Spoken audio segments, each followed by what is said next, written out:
We have some breaking news into CNN. Jeffrey Epstein accomplice and convicted sex trafficker Ghislaine Maxwell is offering to testify before Congress, but her lawyers say she has a list of demands before she talks to them. CNN's Elena Treen is with us now. Quite the list of demands here, Elena. Yeah, and I would put it this way, too. I mean, remember, the House Oversight Chairman James Comer had subpoenaed her to testify. And what we're getting now from her lawyers, this is what they had sent to the Oversight Committee. They essentially said that initially that they had decided to invoke her Fifth Amendment rights, of course, saying that she wouldn't want to comply or answer their questions. But then they changed their minds, they said, and are now saying that she will accept this subpoena, comply with the subpoena on many different conditions. I'm just going to walk through some of those for you, Brianna. So one of them is a grant of formal immunity. I think that's, of course, the top line here, that what they're really looking for in exchange for any sort of transparency or answers from Epstein's accomplice. They also had that the interview can't happen at the correctional facility where she's currently serving out her sentence. They went on to say that to prepare adequately for any congressional deposition and to ensure the accuracy and fairness, they would require the committee's questions in advance. Again, something that the committee does not normally, if ever, do. And then it went on to say that the interview should only be scheduled after the resolution of her case pending before the Supreme Court, where she's asking for her conviction to be overturned. Now, we did already get a response from the Oversight Committee here in the House, a spokesperson for them saying that the Oversight Committee will respond to Ms. Maxwell's attorney soon, but it will not consider granting congressional immunity for her testimony. Brianna, we've now heard this a lot from many different Republicans on Capitol Hill, but also Democrats as well, that they do not want to consider immunity in order to get answers from Ghislaine Maxwell. And so it's still very much unclear where this would go from here. What was also interesting, though, in this letter from Maxwell's attorneys to the House Oversight Committee, they also said that the demands could not be met. She would have no choice but to invoke her Fifth Amendment right. But then they said, kind of ending it with an appeal to President Donald Trump for clemency. They said that if Ms. Maxwell were to receive clemency, she would be willing and eager to testify openly and honestly in public. All to say, look, there's been a lot of attention, of course, on what Ghislaine Maxwell knows as this Epstein case continues to receive so much attention. We know that the Deputy Attorney General, Todd Blanche, interviewed her over 2 days last week. We still have gotten no insight into what exactly the Justice Department might have gleaned from those interviews, but it's very key or clear that she is key to hopefully getting some more answers here. But a lot of people nervous about what it actually means to try and make any sort of deal or give any sort of concessions in order for her testimony, Brianna. Yeah, and indicted for perjury in the past, we should note as well. Right. Elena Treen, thank you so much for the very latest there. We're joined by Ankush Khardori, a former federal prosecutor. Okay, first, let's start with that last bit of what Maxwell's lawyer is talking about. What issues of at least perceived funny business does this raise when you have Maxwell's lawyer talking about how, she'll testify fully if there's clemency, as the president is not ruling out pardoning her? Yeah, well, it looks like her lawyer is proceeding somewhat strategically and trying to facilitate a pardon. I have to say to the folks in Congress who helped to create this is what happens when you give a criminal and all-around garbage human being leverage over you. They start creating lists of demands that make you look foolish if you accede to them. They should never have gone down this path. The Justice Department should not be working with her. She has no credibility. She's in prison for 20 years on heinous charges, and she has a whole host of incentives to lie or shade the truth. If I were still in government, I would not trust this woman, and I would not touch her with a 10-foot pole. Okay, so let's talk about that, because a lot of that seems to be missing sometimes from the conversation. There are a lot of details in this case, right? It is complicated, but there is no Jeffrey Epstein operation without Ghislaine Maxwell not just normalizing the situation for the girls who were victimized, but recruiting them as well. So you call her a garbage human being. Why? Because what she did was heinous and awful, and she traumatized many young women and they're going to live with that trauma for the rest of their lives.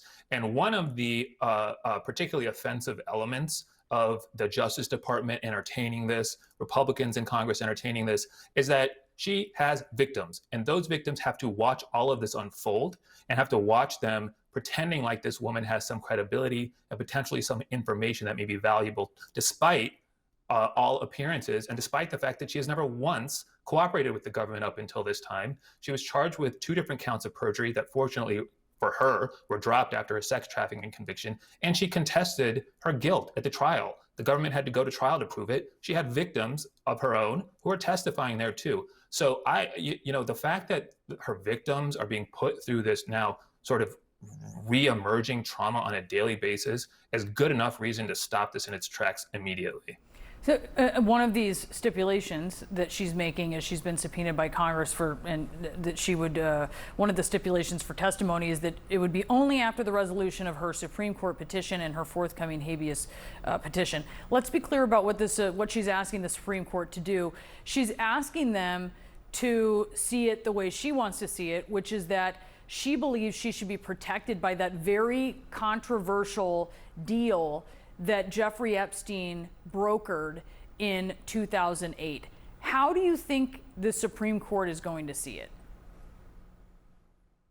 Well, I hope that they turn that effort away.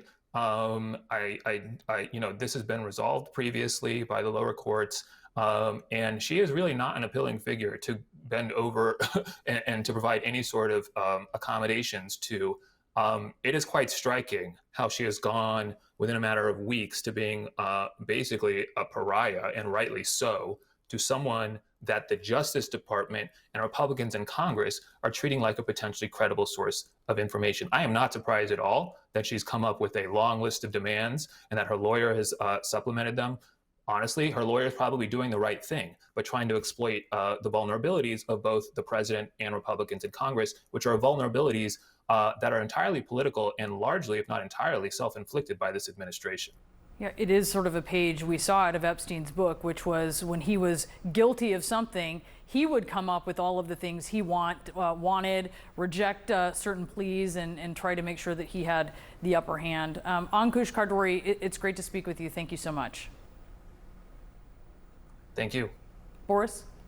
Now, if Maxwell testifies before Congress, it would be in front of the House Oversight Committee, whom we just noted. The Republican chairman, James Comer, has subpoenaed her to appear.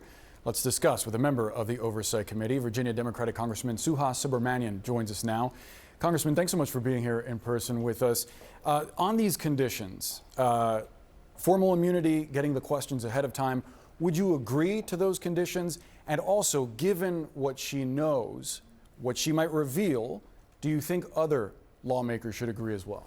Well, first, I want to hear what she has to say. With that said, I'm not here to do her any favors.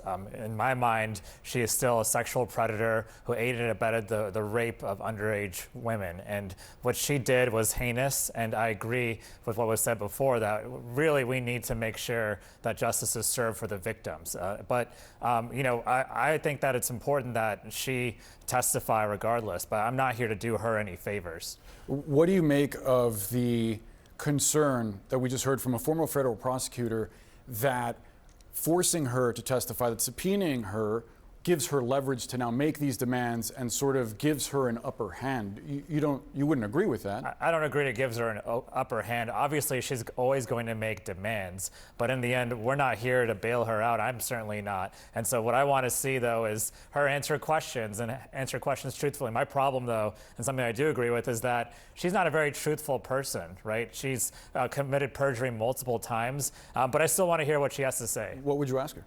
I want to ask her, how is the president involved? Are there these files that exist? What was the president's relationship? Was the president involved in any of these rings, these trafficking rings? Who else was involved? Are there flight records? And if so, who's on them? I want to know everything about what's going on, because this president, this administration campaigned on this last year, right? On the transparency of the whole thing. And now we're getting silence and stonewalling from them. I also am concerned that the president's lawyers went down and talked to her for hours and may have coached her, and that she clearly wants a pardon. That's our only get out of jail free card right now. And so I do feel like there's concerns there. So your view is that there may be some kind of backroom deal. I mean, you described Emile Bove as, or rather another of the president's attorneys, as his current attorney. I mean, he's now an official with the Department of Justice.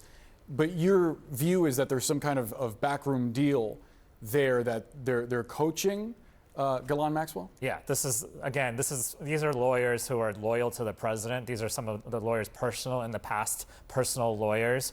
And the fact is that he's putting people at DOJ and FBI right now who are loyal to him, right? That's the whole point. That's what's going on all across the administration, firing qualified people, putting in loyal people. And I have deep concerns that they're basically coaching Ghislaine Maxwell to say what she needs to say in order to get a pardon and absolve the president completely. And she's not above lying, as we know.